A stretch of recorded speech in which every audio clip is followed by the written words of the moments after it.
Pelaku penipuan dengan modus sebagai teknisi ponsel ini diketahui bernama Tony Ratu alias Ivo.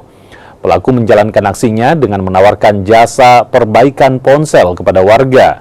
Usai mendapat ponsel yang hendak diperbaiki, pelaku kemudian akan meminta uang jasa perbaikan hingga ratusan ribu rupiah.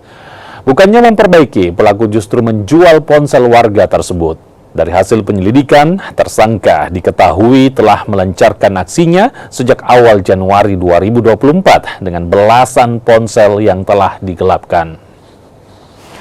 Sebagai seorang teknisi yang mendatangi rumah-rumah masyarakat untuk mencari HP yang rusak.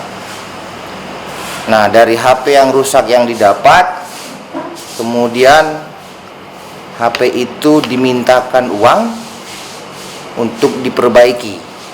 Jadi HP dibawa, kemudian uang diambil, dia pergi, tidak balik. Terus ada juga dia dengan membawa pemilik HP, digonceng, rencana mau ke tempat untuk memperbaiki, tetapi belum sampai ke tempat untuk memperbaiki, diturunkan di tengah jalan. Jadi nominal yang